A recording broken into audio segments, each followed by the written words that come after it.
Hello दोस्तों, नमस्कार। एक बार पुनः स्वागत है आप लोगों का अपने यूट्यूब चैनल अभियान बायोलॉजी क्लासेज में। कल हम लोगों ने स्पेसिमेन पर चर्चा किया था।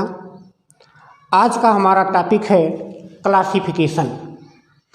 क्लासिफिकेशन टीजीटी पीजीटी की दृष्टिकोण से काफ़ी इम्पोर्टेंट है। यहाँ से एक या दो क्वेश्चन लगभग हर परीक्षा में बन जाते हैं। तो यहाँ पर हमने कोशिश किया है कि क्लासिफिकेशन को बहुत ही संक्षेप में आप लोगों के सामने प्रस्तुत किया जा सके, क्योंकि समय बहुत कम है। केवल हमने उसी पॉइंट का सिलेक्शन यहाँ पर किया है जो परीक्षाओं में पूछे जाते हैं। तो आइए देखते हैं क्लासिफिकेशन क्या है। क्लासिफिकेशन को हिंदी में कहते हैं वर्गीकरण। वर्गीकरण या इंग्लिश में इसी को कहा जाता है, विज्ञान की भाषा में या साइंस की भाषा में या आप कह लीजिए बायोलॉजी की भाषा में टैक्सोनॉमी। जो टर्म टैक्सोनॉमी है ये ग्रीक भाषा के दो शब्दों से बना हुआ है। पहला शब्द है टैक्सिस, जिसका इंग्लिश वर्जन होता है अरेंजमेंट। अरेंजमेंट या जिसे हम व्यवस्था बोलते हैं। और जो दूसरा टर्म है वो है नामियस, जिसका मतलब होता है मेथड।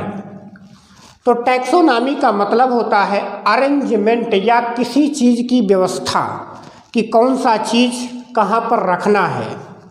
जैसे आप अपने घर के सामानों को व्यवस्थित करते हैं कि जो सामान आपको बेडरूम में रखना है उसे आप बेडरूम में रखते हैं, जो सामान आपको किचन में रखना है उसे आप किचन में रखते हैं, जो सामान आपको बाथरूम में रखना है उसे आप बाथरूम में रखते हैं।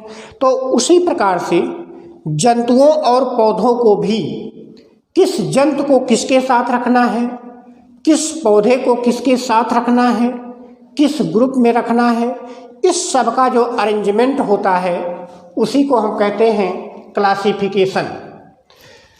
तो यहाँ पर क्लासिफिकेशन को बायोलॉजिकल भाषा में टैक्सोनॉमी बोला जाता है।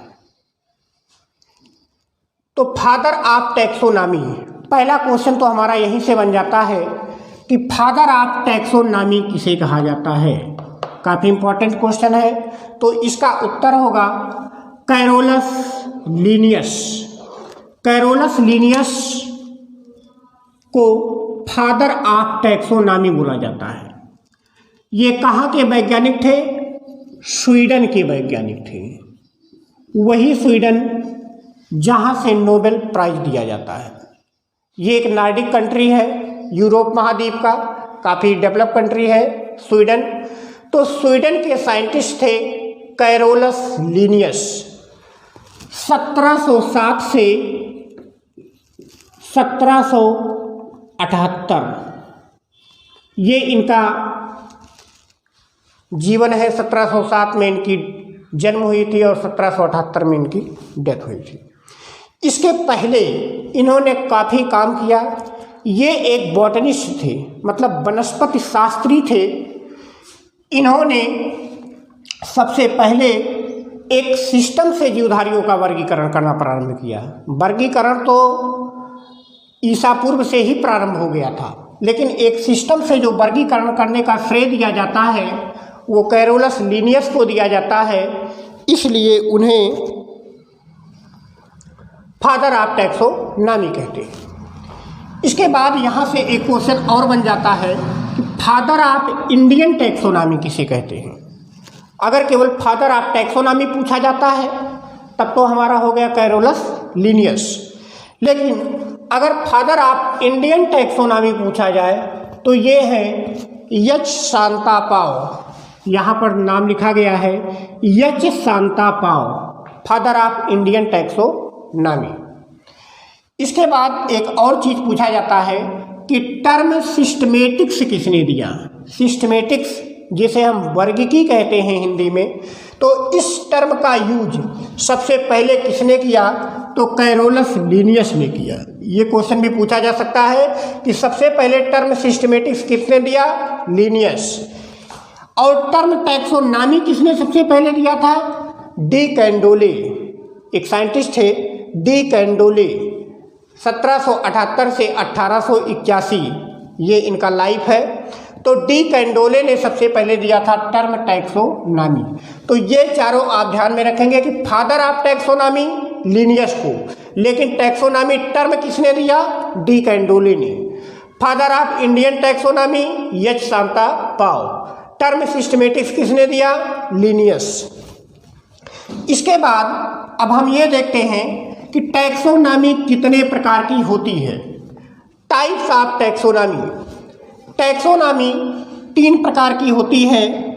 पहली है अल्फा टैक्सोनॉमी, दूसरी है बीटा टैक्सोनॉमी और तीसरी है ओमेगा टैक्सोनॉमी। गामा टैक्सोनॉमी मत कर दीजिएगा, अल्फा बीटा गामा। पहली अल्फा, दूसरी बीटा, तीसरी ओमेगा। तीनों के बारे में हम थोड़ा थोड़ा पढ़ते हैं। यहाँ से क्वेश्चन बनते हैं कि अल्फा टैक्सोनॉमी क्या है। जब हम किसी एक कैरेक्टर को ध्यान में रखकर या किसी आर्टिफिशियल कैरेक्टर को ध्यान में रखकर क्लासिफिकेशन करते हैं तो उसी को कहते हैं अल्फा टैक्सोनॉमी। जैसे हमने मान लीजिए कि प्लांट का केवल एक कैरेक्टर चुन लिया कि ये पौधा पाया कहाँ जाता है, जल में कि थल में या फिर रेगिस्तानों में पाया जाता है या चट्टानों पर पाया जाता है। फिर यहाँ पर देख सकते हैं कि ये हमारा पौधा जीरोफाइट है कि हाइड्रोफाइट है। तो इस बेस पर अगर केवल एक कैरेक्टर को ध्यान में रखकर क्लासिफिकेशन किया जाए तो उसे हम कहेंगे अल्फा टैक्सोनॉमी। अल्फा टैक्सोनॉमी, यहाँ से क्वेश्चन ये पूछा जाता है कि अल्फा टैक्सोनॉमी दिया किसने था। तो एक साइंटिस्ट है तुरिल।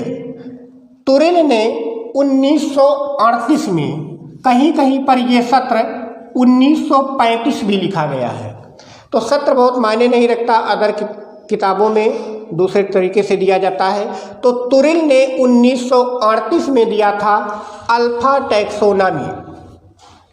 इसके बाद दूसरी है बीटा टैक्सोनॉमी। बीटा टैक्सोनॉमी क्या है कि जब हम सभी नेचुरल कैरेक्टर के आधार पर प्लांट का क्लासिफिकेशन करते हैं तो उसे हम कहते हैं बीटा टैक्सोनॉमी। सभी नेचुरल कैरेक्टर का मतलब क्या हुआ कि उनकी, मान लीजिए हम सेलुलर कैरेक्टर ले लेते हैं, उनका जेनाइटल कैरेक्टर ले लेते हैं, उनका फिजियोलॉजिकल कैरेक्टर ले लेते हैं।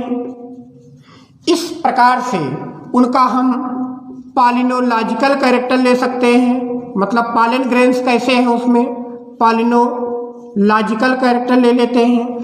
तो इन सब के आधार पर अगर क्लासिफिकेशन किया जाता है तो उसे हम कहते हैं बीटा टैक्सोनॉमी। अल्फा टैक्सोनॉमी में क्या है? आर्टिफिशियल कैरेक्टर या किसी एक कैरेक्टर के आधार पर। बीटा टैक्सोनॉमी में क्या है कि उपलब्ध सभी नेचुरल कैरेक्टर के आधार पर, उसमें सेलुलर भी आएगा, जेनाइटल भी आएगा, फिजियोलॉजिकल भी आएगा और पॉलिनोलॉजिकल भी आएगा। तो अल्फा टैक्सोनॉमी तो तुरिल ने दिया था 1938 में। बीटा टैक्सोनॉमी एर्नस्ट मेयर ने दिया था 1968 में। यहाँ पर लिखा गया साइंटिस्ट का नाम एर्नस्ट मेयर, 1968 में दिया था बीटा टैक्सोनॉमी। तो यहाँ तक एक बार फिर से देखिए, फादर ऑफ टैक्सोनॉमी लिनियस, लेकिन टर्म टैक्सोनॉमी किसने दिया? De Candolle. Father of Indian taxonomy H Santapau. Term systematics किसने दिया? लिनियस। टैक्सोनॉमी कितने टाइप की होती है? 3 टाइप। कौन कौन? Alpha taxonomy, beta taxonomy, omega taxonomy. Alpha taxonomy में क्या है कि जब हम क्लासिफिकेशन किसी एक आर्टिफिशियल कैरेक्टर के आधार पर करते हैं तो उसे अल्फा टैक्सोनॉमी कहते हैं। किसने दिया था यहाँ पर अल्फा टैक्सोनॉमी? तो तुरिल ने दिया था। कब? 1938 में। किसी बुक में लिखा 1935 में। बीटा टैक्सोनॉमी क्या है कि जब हम उपलब्ध सभी नेचुरल कैरेक्टर के आधार पर क्लासिफिकेशन करते हैं तो उसे हम कहते हैं बीटा टैक्सोनॉमी। उसमें क्या क्या आता है? नेचुरल में cellular character, genital character, physiological character, palynological character, इन सभी को मिलाकर अगर हम क्लासिफिकेशन करते हैं तो उसे हम कहते हैं बीटा टैक्सोनॉमी। किसने दिया था? एर्नस्ट मेयर ने दिया था 1968 में। और तीसरा हमारा है ओमेगा टैक्सोनॉमी। तीसरा हमारा है ओमेगा टैक्सोनॉमी। ओमेगा टैक्सोनॉमी में क्या करते हैं? यहाँ पर हम फाइलोजेनेटिक आधार पर करते हैं। यहाँ पर देखिए लिखा है फाइलोजेनेटिक आधार पर। फाइलोजेनेटिक का मतलब क्या होता है कि उस प्लांट की उत्पत्ति, मतलब इवोल्यूशन प्लस जेनेटिक, दोनों चीज़ों को शामिल करके अगर हम क्लासिफिकेशन करते हैं कि उनका इवोल्यूशनरी हिस्ट्री क्या है, उनकी उत्पत्ति कब हुई थी, कैसे हुई थी, और उनका जेनेटिक कैरेक्टर कैसा है, इन दोनों को मिलाकर अगर हम क्लासिफिकेशन करते हैं तो उसे कहते हैं फाइलोजेनेटिक, जो कि ओमेगा टैक्सोनॉमी के अंतर्गत आता है। तो अल्फा, बीटा और ओमेगा, उम्मीद है आपको समझ में आ गया होगा। अल्फा किस आधार पर करते हैं? आर्टिफिशियल आधार पर। बीटा किस आधार पर करते हैं? नेचुरल आधार पर। ओमेगा किस आधार पर करते हैं? फाइलोजेनेटिक आधार पर। फाइलोजेनेटिक क्या है? Evolution plus genetic character. तो उम्मीद है यहाँ तक टर्म आपको समझ में आ गए होंगे। यहाँ से एक क्वेश्चन बनता है, खासकर अल्फा टैक्सोनॉमी यहाँ पर काफ़ी इंपॉर्टेंट है। यह पूछा जा सकता है कि ओमेगा टैक्सोनॉमी किस आधार पर वर्गीकृत किया गया है, तो आपका जवाब होगा फाइलोजेनेटिक आधार पर। बीटा टैक्सोनॉमी किस आधार पर दिया गया है, तो आपका जवाब होगा नेचुरल बेसिस पर। और यहाँ पर अल्फा पूछा जा सकता है किस बेसिस पर दिया गया है, तो आपका जवाब होगा आर्टिफिशियल बेसिस पर। अब हम यहाँ पर देखते हैं कि क्लासिफिकेशन की शुरुआत कब से हुई, कब से लोगों ने यहाँ पर प्लांट्स को या एनिमल्स को क्लासिफाइड करना प्रारंभ किया। तो सबसे पहले हम अरिस्टोटल के बारे में पढ़ते हैं, जिन्हें अरस्तु कहा जाता है। अरस्तु ने सबसे पहले अपनी पुस्तक हिस्टोरिया एनिमेलिया, यहाँ पर इनकी पुस्तक का नाम याद रखिएगा, हिस्टोरिया एनिमेलिया, इस किताब में जंतुओं को दो श्रेणी में बांटा। यहाँ पर पौधों की बात हम नहीं करते हैं, जंतुओं की बात करते हैं। जंतुओं को उन्होंने दो ग्रुपों में बांटा। पहला था एनाइमा, दूसरा था इनैमा। ए माने होता है एब्सेंट, ए माने होता है एब्सेंट। क्या एब्सेंट था? आरबीसी। जिन जंतुओं में आरबीसी नहीं था उसे उन्होंने रख दिया एनाइमा में, और जिन जंतुओं में आरबीसी प्रेजेंट था, यहाँ पर आरबीसी एब्सेंट था तो एनाइमा में, और अगर आरबीसी प्रेजेंट है, अगर आरबीसी प्रेजेंट है तो उसे रख दिया इनैमा में। तो यहाँ पर पूछा जाता है कि अरस्तु ने जंतुओं को कितने ग्रुपों में बांटा था, तो दो ग्रुपों में एनाइमा और इनैमा। या पलट कर क्वेश्चन पूछ सकता है कि एनाइमा और इनैमा ग्रुपों में बांटने का श्रेय किसे है, तो अरिस्टोटल को है, अरस्तु को है।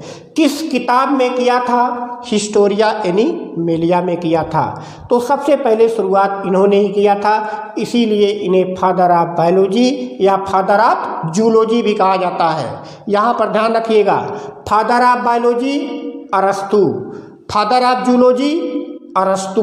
क्यों? क्योंकि सबसे पहले एनिमल के बारे में, जंतुओं के बारे में इन्होंने ही एक सिस्टम से स्टडी प्रारंभ किया था। इसके बाद यहाँ से देखिए एक और इम्पॉर्टेंट क्वेश्चन है, यहाँ पर आप इम्पॉर्टेंट लगाएंगे, इनकी बुक का नाम पूछ लिया जाता है। हिस्टोरिया एनिमेलिया किसने लिखा? अरिस्टोटल ने। उसमें कितने ग्रुपों में बांटा? दो ग्रुपों में, एनाइमा और इनैमा। यहाँ पर एक और क्वेश्चन इम्पॉर्टेंट बनता है कि न्यूमेरिकल टैक्सोनॉमी किस बेसिस पर आधारित होती है। तो ये स्टैटिक्स के बेसिस पर होती है। स्टैटिक्स आपने मैथ में पढ़ा होगा कि ये गणितीय आधार पर जो वर्गीकरण दिया जाता है उसे हम न्यूमेरिकल टैक्सोनॉमी कहते हैं। न्यूमेरिकल टैक्सोनॉमी का एक दूसरा भी नाम यहाँ पर लिखा है एडमसोनियन टैक्सोनॉमी। तो पूछा जा सकता है क्वेश्चन में कि एडमसोनियन टैक्सोनॉमी क्या है। तो जब हम टैक्सोनॉमी मैथमेटिक्स के आधार पर या गणितीय गणनाओं के आधार पर या स्टैटिक्स के आधार पर करते हैं तो उसे हम कहते हैं एडमसोनियन टैक्सोनॉमी या न्यूमेरिकल टैक्सोनॉमी। तो उम्मीद है यहाँ तक टर्म आपको कन्फर्म हो गए होंगे। इसके बाद अब हम चलते हैं कैरोलस लीनियस के बारे में पढ़ते हैं, क्योंकि कैरोलस लीनियस को ही फादर ऑफ टैक्सोनॉमी कहा जाता है। इन्होंने सबसे पहले सिस्टम से वर्गीकरण करना प्रारंभ किया, काफ़ी वर्क किया था प्लांट पर। तो कैरोलस लीनियस हमने पहले ही बता दिया कि इनका जो जीवन काल था वो 1707 से 1778 ईस्वी तक था। कहाँ के साइंटिस्ट थे? स्वीडन के साइंटिस्ट थे। इन्होंने बाइनामियल नॉमेनक्लेचर पद्धति दिया था, जिसे हम कहते हैं वर्गीकरण की द्विपद नाम पद्धति या द्विनाम पद्धति कहा जाता है। बाइनामियल नॉमेनक्लेचर द्विनाम पद्धति में है क्या चीज़? तो उसमें यह है कि किसी भी जंतु या किसी भी पौधे का नाम 2 पदों में लिखा जाता है। कितने पदों में लिखा जाता है? 2 पदों में।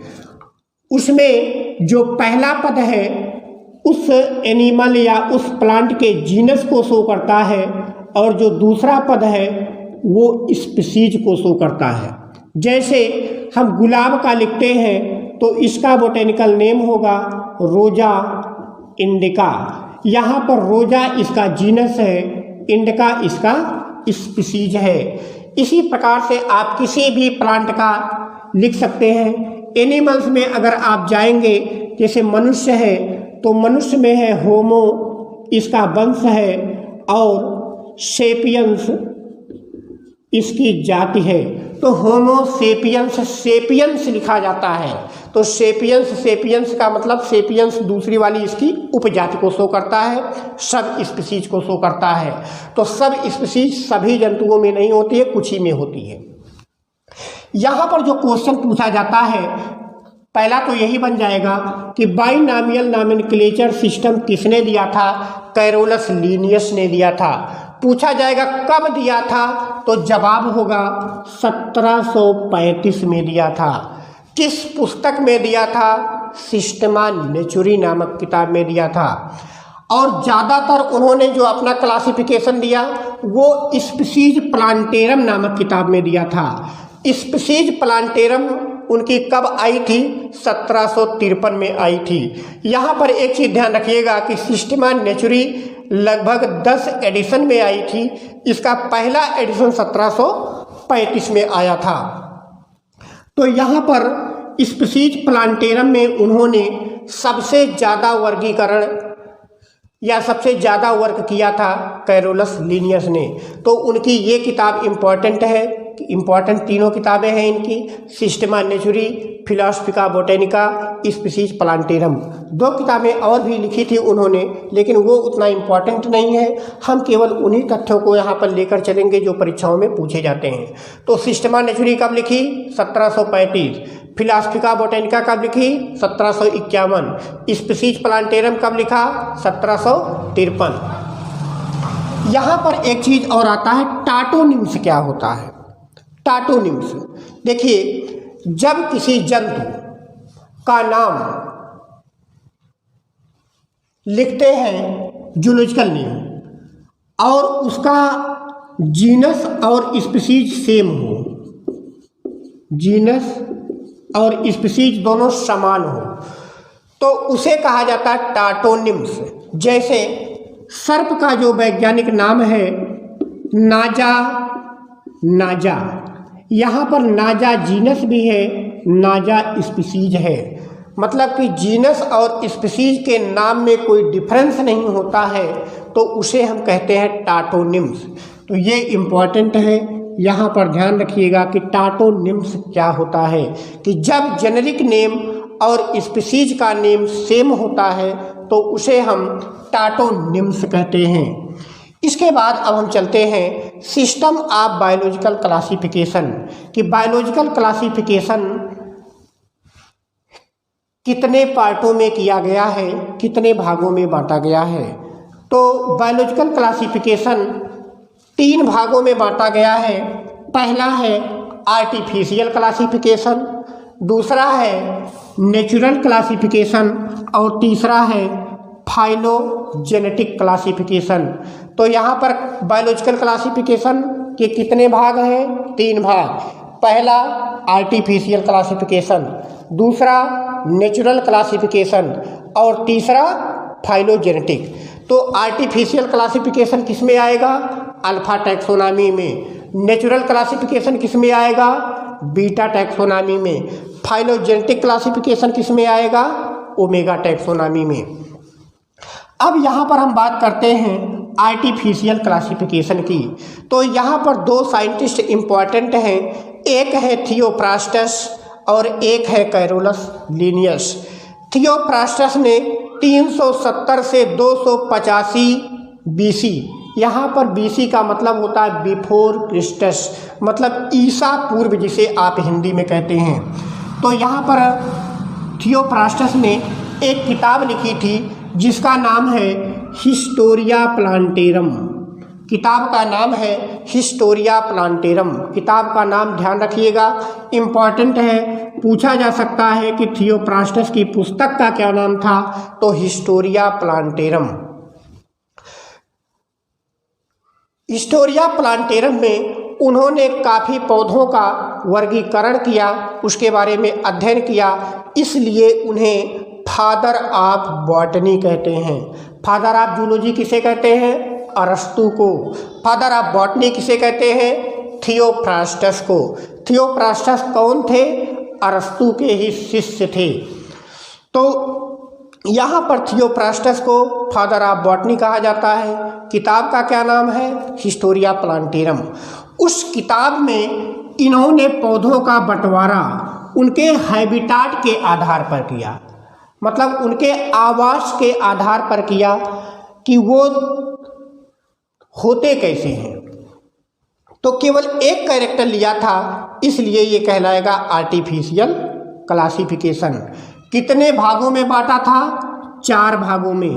पहला था हर्ब, जिसे हम शाक बोलते हैं। दूसरा था अंडरश्रब। अंडरश्रब का मतलब होता है छोटी छोटी झाड़ियाँ। तीसरा बांटा था उन्होंने श्रब, जिसे हम बोलते हैं झाड़ियाँ। और चौथे थे ट्री, जिसे हम बोलते हैं वृक्ष। तो यहाँ पर पूछा जा सकता है कि थियोफ्रास्टस ने पौधों को कितने भागों में बांटा, तो 4 भागों में। कौन कौन सा था? हर्ब, अंडरश्रब, श्रब और ट्री। किस बेसिस पर बांटा था? तो हैबिटाट के बेसिस पर। किस पुस्तक में इसका वर्णन किया था? हिस्टोरिया प्लांटेरम में। इनका रिसर्च काल क्या था, या इनका जीवन वृत्त का काल क्या था? तो 370 से 285 BC था। इसके बाद आर्टिफिशियल क्लासिफिकेशन में दूसरे महत्वपूर्ण साइंटिस्ट हैं कैरोलस लीनियस। कैरोलस लीनियस, जिन्हें हम फादर ऑफ टैक्सोनॉमी कहते हैं, 1707 से 1778। इनकी जो पुस्तक थी स्पीशीज प्लांटेरम, इस किताब में इन्होंने लगभग 6000 से ज़्यादा पौधों के बारे में विस्तृत अध्ययन किया है, उनके बारे में विस्तृत वर्गीकरण किया है। यहाँ पर उन्होंने जो क्लासिफिकेशन दिया वो स्टैमेन के बेसिस पर दिया, जिसे हम पुमंग बोलते हैं। पुमंग के आधार पर पौधों का बंटवारा किया कि पुमंग का नंबर क्या है, मतलब उस प्लांट में कितने पुमंग पाए जाते हैं, उन पुमंग का साइज क्या है और उनका यूनियन कैसा है या उनकी व्यवस्था कैसी है। इस आधार पर कैरोलस लीनियस ने प्लांट को 24 क्लासों में बांटा था। ये इम्पॉर्टेंट है, यहाँ से पूछा जा सकता है कि कैरोलस लीनियस ने पौधों का बंटवारा कितने क्लासों में किया है। तो 2 दर्जन क्लासेज है यहाँ पर, 24 क्लासेज। तो यहाँ तक टर्म आपको क्लियर हो गए होंगे। इसके बाद हमारा जो दूसरा सिस्टम है वो है नेचुरल सिस्टम ऑफ क्लासिफिकेशन। तो सबसे पहले नेचुरल सिस्टम पर जो काम किया वो साइंटिस्ट थे डी जूसी। डी जूसी ने सबसे पहले नेचुरल सिस्टम के आधार पर प्लांट्स का बंटवारा प्रारंभ किया और उसी को आगे बढ़ाया एपी डी कैंडोले ने। इन्हीं के कार्यों को फॉलो किया, आगे बढ़ाया एपी डी कैंडोले ने।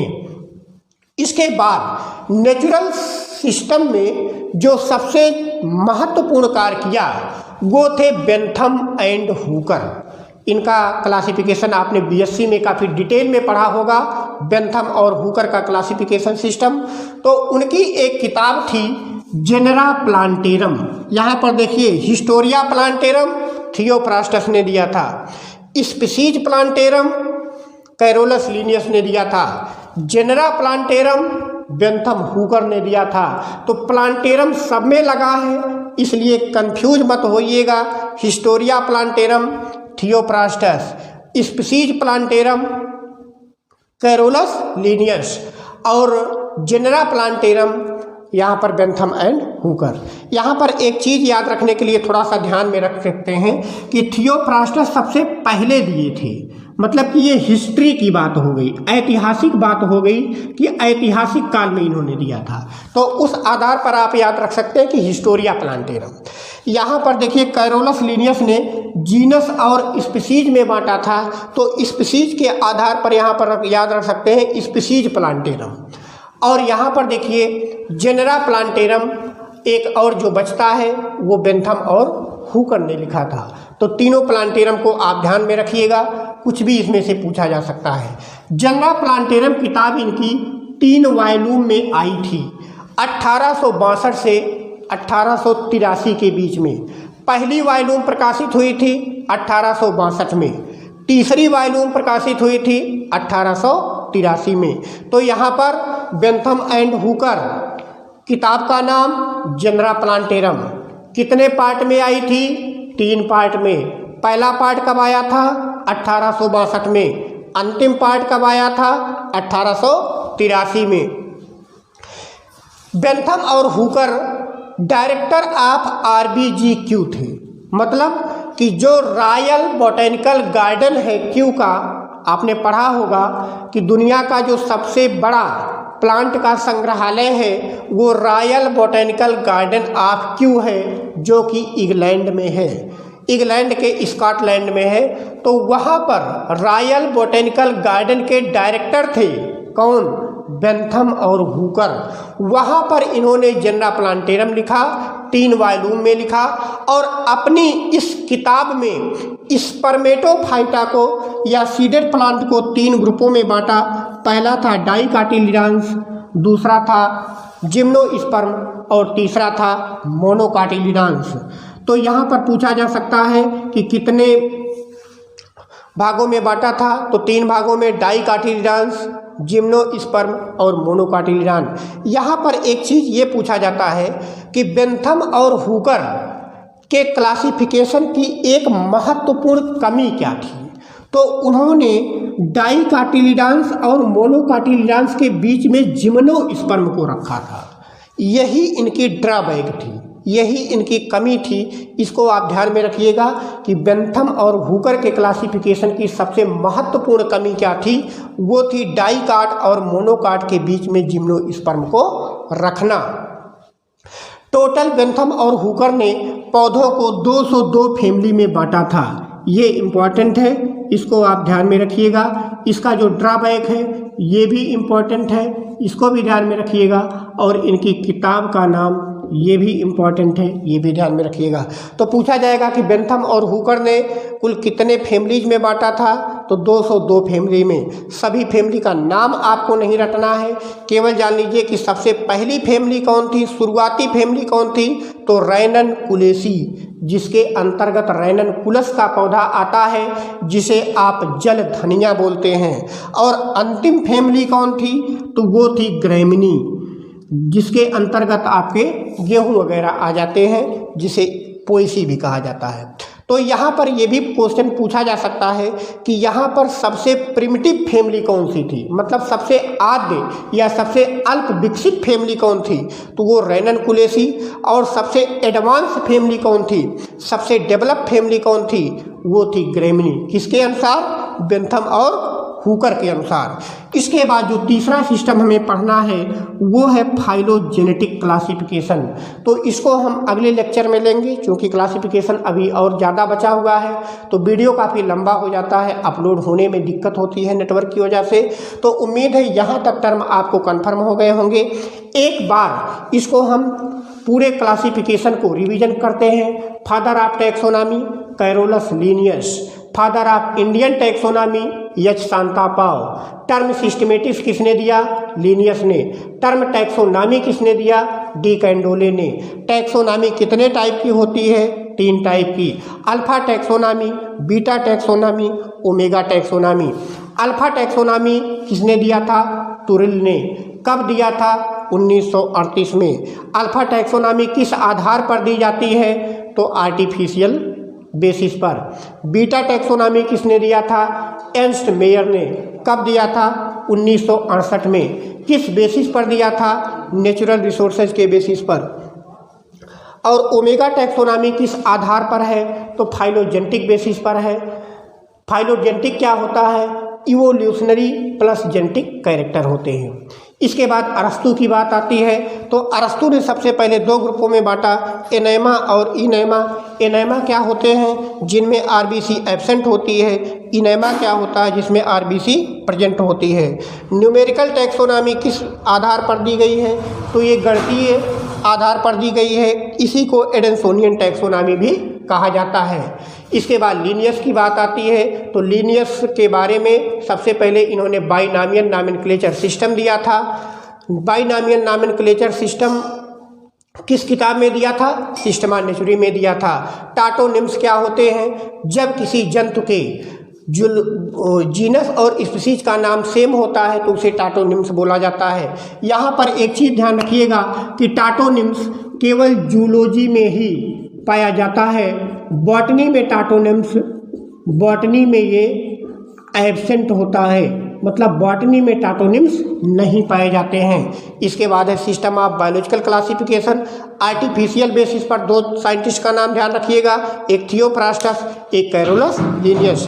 थियोफ्रास्टस ने हिस्टोरिया प्लांटेरम दिया था, उन्हें फादर ऑफ बॉटनी कहते हैं। हैबिटाट के बेसिस पर उन्होंने 4 भागों में बांटा, हर्ब, अंडर श्रब, श्रब और ट्री। इसके बाद कैरोलस लीनियस स्पीसीज प्लांटेरम में 6000 से ज़्यादा पौधों का बंटवारा किया।